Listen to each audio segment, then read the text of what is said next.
everybody. Thanks for listening to or watching on the podcast. This is a short format episode podcast that you can listen to or watch while you're doing your business on the pot.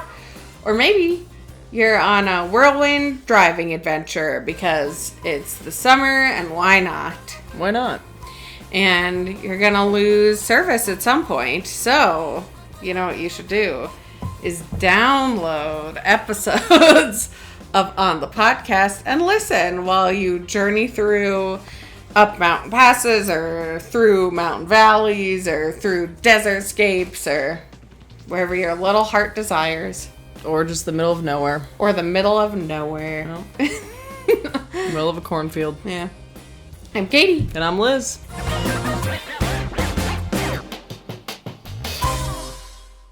Hey, Katie. Hey, Liz. What are we talking about today? Liz, I'm going to be telling you a story that I learned through a book. Okay. That was true. I mean, partially true. So the overarching story was true. The people in the book might not have been. Anyway, you and me, both pretty avid readers. Oh, I thought you were going to say we both read this book. I was like, we did boy. not. Well, I read it. You didn't read it. Oh, boy. So, Liz, this is about Bletchley Park in Buckinghamshire, England. Okay. So I'll give you a little bit of background just in case you need a refresher on World War II. That's what we're talking Please. about. So World War II started September 1st, 1939, when Germany invaded Poland. Mm-hmm. The main players in all of this, Germany, Japan, and Italy, were on the Axis side. The U.S., Great Britain... The axis of evil. The axis of evil. That's what you have to do when we say that. The United States, Great Britain, Soviet Union, China, and France were the allies. Heck yeah. Among smaller countries also mixed in there. Other ones we will not mention, but we honor you and respect you. So different countries were using different technologies, different resources to spy and to transmit information and to try and keep their information secret from whatever side they were fighting. So the Enigma was a device used by the German military to encode strategic messages during World War II. So that's important. Remember that machine. So, like I said, in Buckinghamshire, about 50 miles northwest of London, Admiral Sir Hugh Sinclair was the head of the Secret Intelligence Service, which is SIS, or as I think a lot of people know it, MI6. Yes. He bought the site of Bletchley Park for the event of war, just in case, in May of 1938. Not a bad investment. Not a bad investment. So he made it a station of the Government Code and Cipher School originally, which was part of MI6. So he recruited students and professors from both Cambridge and Oxford because Buckinghamshire kind of sat in between the middle of those two. And many famous code breakers, including Alan Turing, Gordon Welchman, and Bill Tutt, were found brought in from both of these institutions. Others like Dilly Knox and Nigel de Grey had started their code-breaking careers as early as World War I. Dilly Knox. Dilly Knox. Yeah. Do you know that name? Nope. British AF. British AF is right. So there were also women involved in Bletchley Park. They were recruited as administrative and clerical jobs at first, but by 1945, they became 75% of the staff at Bletchley Park. Yeah, we always start as secretaries, and then you men go on and die. Well, so that take over the world. That was a huge part of it. And I'll mention, so the organization started in 1939 with about 150 people on staff, but it grew really quickly. So like you said, the women started as administration, and then because there were not like the men were being sent off to war, they were like, oh, we have to have somebody do these other jobs. And code breaking was a big part of that. So women became like a huge part of this, like really important piece. So many of the women Rosie the Riveter. Exactly. Yeah. And it was, you know, it was women who were workhorses, but also really highly intelligent women doing a lot of complicated things. Yeah.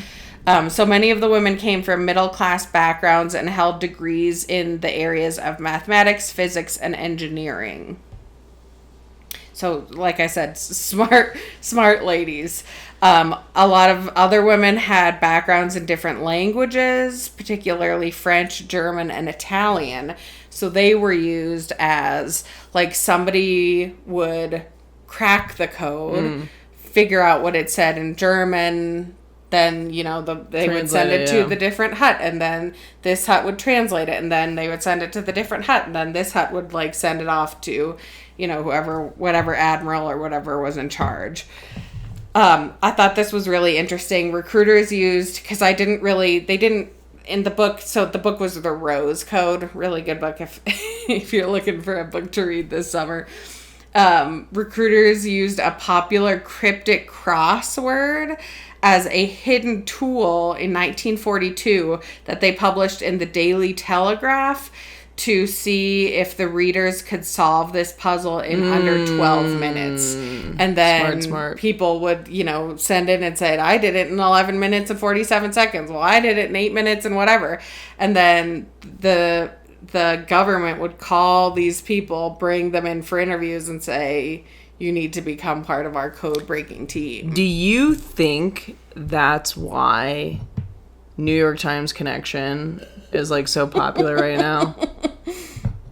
They're trying to find code breakers. Yeah. Maybe. And I keep waiting for that call. Like, I will never get the call. You know what? You know what, Liz? You tried your best. They're like, you're about 10 minutes too slow. Don't quit. 10 is generous. Don't quit your day job. So Alan Turing, who I mentioned before, he designed a device called the Bomba, which helped speed up the breaking of the Enigma settings, which then, you know, could break intelligence faster. So by speeding up this process and breaking the Enigma settings, Turing's inventions meant that the staff were then able to decode quicker and pass on intelligence faster. So this sped up things significantly. Bletchley Park was as secret could get. Like, everybody that was hired on were asked to sign the Official Secrets Act, and like couldn't talk to their friends and family about what they were doing. They were like fed a line and said, you know, if somebody asks, you're doing clerical work, and you just say, oh, it's really boring clerical work, and like that's all you could tell them. You can't tell them that it's related to the war. You can't tell them like anything about it. You can't talk to your coworker who's sitting next to you who's doing the exact same thing. Like, it is locked down. I'm like the type of person that, like, I would be like, oh, it's boring clerical work, and then I'd panic and think that wasn't enough, so I'd be like, it's boring clerical work, you know, it's just stupid, boring stuff. It's just things and it's stuff, and, you know, it's just, you get it. You get it. Anyway, but other things are happening in my life. Ask me about that. Look at something shiny. Oh my God. What's up with Liz? She needs to be sent away.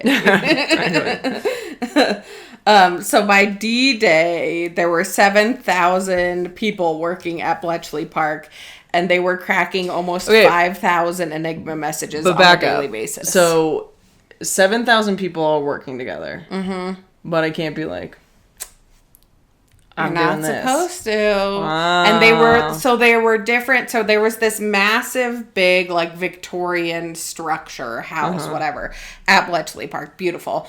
But then they made different huts. So, it was like hut 1 through 13, I think. Hut 1 only did this part. Yeah. Hut 2 only did this part. Hut 3 only did this part. So you weren't supposed to talk to your friend. Other huts. Yeah, in hut 6 or whatever and say, oh my God, we just decoded this message. And then your other friend is like, I know German. I knew what it said. This is like they're attacking here and now. So you're like, okay, I'm going to take a break. I'm going to grab some water. The water cooler. And you see your coworker and you're like, hey, how's work? And they're like, oh, it's really boring. It's so boring. And you go, I'm just doing clerical work. Yeah, same. In the book, in Rose Code, the main woman started a book club. That was a little bit inaccurate, but not much. There was like a theatrical society. So they provided other outlets for, most of the people who were working there to pour into something else that they had something else to talk about. Because outside of, truly, like outside of the people that were there, like you go home to your family and they're like, how was work? And you're like, fine. Thousands of people are going to die tomorrow. Well, so you couldn't call, they were bombing London. They were bombing Paris. Like you couldn't call your friend who lived in London and say, you need to leave. That's horrifying. Yeah. But some of these people had this information. Yeah. So, so leaks did happen, but they, tried to tamp it down a little bit. So at the peak of it, they were decrypting 5,000 messages on a daily basis, which is just insanity. Crazy. How they were keeping up with it. They were doing like 16-hour days, like every single day back to back, and a lot of people ended up 16-hour days. You get back home to your family, and they're like, "How was work?" And you're like, "Oh, it was boring." For 16 hours, it was boring. Nothing happened. But a lot of people working at Bletchley Park were having like mental breakdowns and had to be, understandably put away so. For a few weeks. All because you're good at crossword puzzles. All because you're good at crossword puzzles. Truly. Don't be good at crossword puzzles. Keep the hint thing on. Don't give anything away. Yeah, come on. So Bletchley Park was, eventually deemed to be like essential. It was recognized. And they were essential in defeating... That happened to me in COVID. They were essential in defeating U-boats in the Battle of the Atlantic, British naval victories in the Battle of Cape Matapan and the Battle of North Cape. They supplied information that was critical to all of those missions. Hell yeah. Yeah, and experts have suggested that the code breakers may have shortened the war by as much as 2 years. Damn. And saved, countless lives. Damn. Truly countless lives. Damn. By the work that they were doing. Yeah. Super cool stuff. And because everybody kept their secrets until like the 70s when some of this work started to be declassified, nobody knew about it. And you just you were either a woman working there and had to go back to your family and couldn't talk about it, and nobody knew that you took part in this spectacular thing. Yeah. Or, and I don't know, I couldn't figure out if this was dramatized in the book or not, but I'm sure not so much. The men working at Bletchley Park were looked down upon because they weren't out fighting and giving their lives and So, but really, I just barely scraped this. It's a really interesting topic that I didn't know about until I read this book. Sounds like nobody knew about it until the 80s or whatever. Yeah, not really. Well. I forgot that there's so much code speaking in war. At least there should be. And it really makes you think. So? It really makes you think, do we have a code division? Or are we just going loosey-goosey, entering into war, and then be like, ooh, we gotta start some code talking here. And the reason, like, truly, there was a lot of discussion of and research on the reason that they were able to break codes is because, like, the Germans got lazy and they were supposed to use, like, either use or stay away from certain verbiage so that they, like, couldn't catch on patterns and, like, you know, figure out what they were saying. And yeah, they just got lazy. I think it was probably, I mean, so Dilly Knox, you know, started code breaking in World War I, as we know. Dilly Knox. But I would hope that it's a regular practice in war. I think now. so, yeah, I think so. I think, I don't know. You know, intelligence is probably, but on top of that, technology, like, yeah, it's so different. It's so different and like hackable. So are they doing it with, you know, things like Enigma machines? Yeah, trying to figure out how exactly you protect that. I don't know. Yeah, I haven't got a clue. Oh boy, that's gonna keep me up at night. All right, thanks, Katie. You're welcome. What's that inside my body? So many secrets. Yeah. Can't talk about it, though. It's just indigestion. And also a little bit of knowledge. Yep. Okay, see you next time. Bye.